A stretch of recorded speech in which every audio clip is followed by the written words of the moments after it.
everybody, it's Ann Kaplan from Mommy, your mama resource from conception to college. Wherever you are in your momming journey, we are here for you. And today, what I want to talk about, it's Wednesday, it's my baby mama day. The theme in the group this week is self-love, a very esoteric and airy-fairy concept, maybe one that's a little bit played out, you might think. But I want to talk about self-love today in relation to birth and prep, because today it's my baby mama day. It's my day that I'm talking to all you guys out there who are pregnant, getting ready to have a baby, dealing with maybe your memories of your birth, your after your birth experience, postpartum period. Let's talk about it, because it is so important that you have a good self-image or self-love or confidence in your body or whatever when you go into birth. Why is that? Well, obviously because we want everyone to feel great about their bodies and their abilities and all of that stuff, of course. But what I want to talk about right now is something that's even a little bit more scientific, believe it or not. How weird, talking about a self-love thing in a scientific context. But it is very true that when you are in labor, your labor is controlled by this like primal, hormonal, emotional, intuitive kind of part of your brain that's like really, really tied to your reflexes and emotions and your perception and sensitivity to the world around you. So when you are in a place emotionally where you lack self-confidence, you don't believe in your body's ability to have this baby, you don't feel that great about yourself in general, you might feel badly about your body. What a surprise, an American woman might feel bad about her body. Shocking.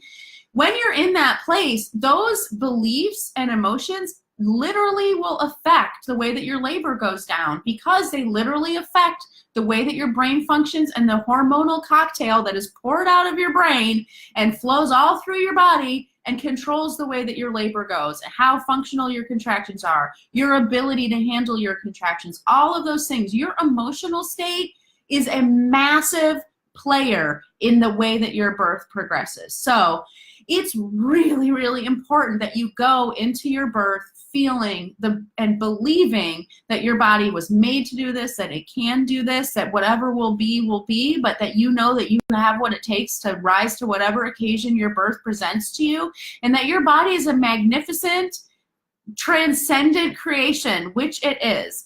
Now, it's easy for me to sit here in my comfortable little place after I've already had 4 kids and tell you that it's really important for you to feel that way, but it's really hard sometimes. It's hard because of the conditioning we've received during our entire lives leading up to this moment. It's hard because maybe for some of us, it's our first time having a kid. So how can we have this rock solid, unshakable confidence in our ability to do something that we've never done before? And the other reason why it's hard is because oftentimes we're put in circumstances that undermine our self-confidence and our self-love and our belief in ourselves, and even our respect for ourselves, our ability to honor ourselves can be compromised depending on the place that we're having our baby. So that's why it's this kind of a challenge for us to get over when we're in labor. So my biggest tip to you, because I've seen in myself and in my clients as a doula, I have seen this body loathing is what I sometimes call it, instead of body love, body loathe. Low self-belief, lack of self-confidence or belief in their abilities. And what happens then, it translates into this self-fulfilling prophecy. Like if you believe that you can't do this, that your body is broken, or that you lack this ability, your body will prove you right. And conversely, if you do believe that your body can do this, if you do believe that you have what it takes to rise to the occasion, your body will prove you right. Your experience will prove you right. So it's really, really important. So my biggest tip to you is to get to the place prenatally when you are in your right mind, so to speak, when you're not in labor land, when you're capable of working through obstacles and anxieties and challenges and apprehensions that you have. Do the work.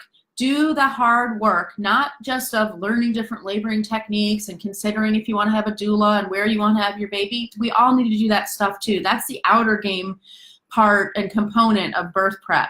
But the inner game component of birth prep, in my opinion, is even more important. Your emotional and mental preparation for the work ahead of you is really critical. So if there are things that are holding you back, maybe it's a view of how you view your body. Maybe it's somebody planting seeds of doubt in you. Maybe it's yourself planting seeds of doubt within you. Whatever it is, if those things are a present for you, I really, really, really encourage you and challenge you to acknowledge those things, look them in the eye, and do the hard work of getting past them. We'll never, ever, ever be able to eliminate your fear or concerns or feelings that might be coming to play for you at your birth completely. But my goal with my clients is to get them to a place where their fear of the unknown is lower than their confidence in their body love and their self-love that makes it capable for them to surmount that fear or anxiety or apprehension or whatever. So my clients, my birth clients who work with me, go through a childbirth course that definitely has all of those amazing components of learning labor positions, learning what to expect, and making medical decisions, and the anatomy and physiology of labor, and all those things. Very important. But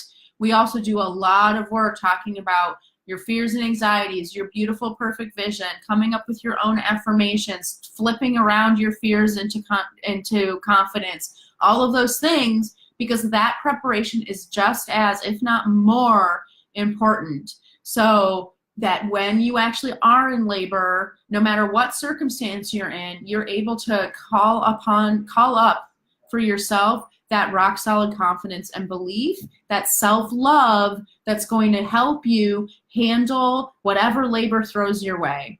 I love you guys so much. I hope you have an amazing week. And tomorrow, keep tuning in because Self-Love Week continues, and I'm going to be talking about how to actually make concrete changes for yourself and how you relate to yourself and love yourself so that you can start being an amazing model for your kids. Love you guys so much. Have an amazing day. Bye.